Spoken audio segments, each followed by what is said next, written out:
ఉయ్యూరు నగర పంచాయతీపై సోషల్ మీడియాలో వచ్చిన తుఫాను ఖర్చుల ఆరోపణలను commissioner Ramarao, assistant engineer Srinivasarao మరియు చైర్మన్ నాని ఖండించారు. ఎస్టిమేట్లను బిల్లులుగా చూపించి ఖర్చు పెట్టారనే ఆరోపణలను వారు తీవ్రంగా ఖండించారు. సోషల్ మీడియాలో సుమారుగా 10 లక్షలు పండుగ చేసుకున్నారు అనే వార్తపై అసిస్టెంట్ ఇంజనీర్ శ్రీనివాసరావు స్పందించారు.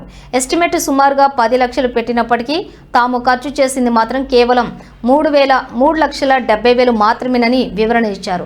సామాజిక కార్యకర్త ముసుగులో వాస్తవాలు ప్రజలకు తెలియజేస్తే తప్పు లేదని, కానీ తప్పుడు ప్రచారం చేయటం తగదని చైర్మన్ నాని అన్నారు.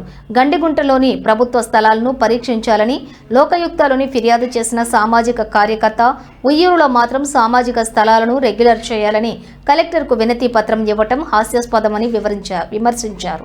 నగర పంచాయతీ అధికారులు ఇప్పటికైనా ఉయ్యూరు ప్రజలు వాస్తవాలు తెలుసుకోవాలని కోరారు. కౌన్సిల్ పెట్టాము, అంతేగాని వాటి వర్క్స్ కూడా జరగలేదు, ఇంతవరకు బిల్లులు కూడా సబ్మిట్ చేయలేదు, నా దగ్గర కూడా ఇంతవరకు రాలేదు. అంత అంచనా ప్రిపేర్ చేసి కౌన్సిల్ దృష్టికి పెట్టాము తప్పితే ఎంత ఖర్చు అయినా మేము ఎక్కడ ఇది కాలేదు, ఆ బిల్లు కాలేదు. మరి అవినీతి ఆరోపణలు విచిత్రంగా ఉంది నాకు మడుగు.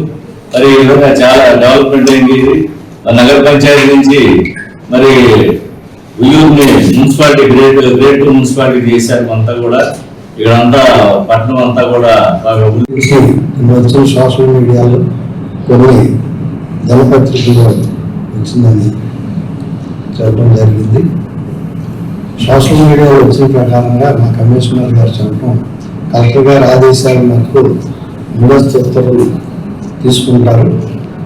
ఆ తర్వాత అంచనా తయారు చేసి ఏఈ గారు ముందస్తు ఉత్తర్వులు ఇవ్వటం జరుగుతుంది. దాన్ని అయిన ఖర్చు బిల్లులు అనేది తర్వాత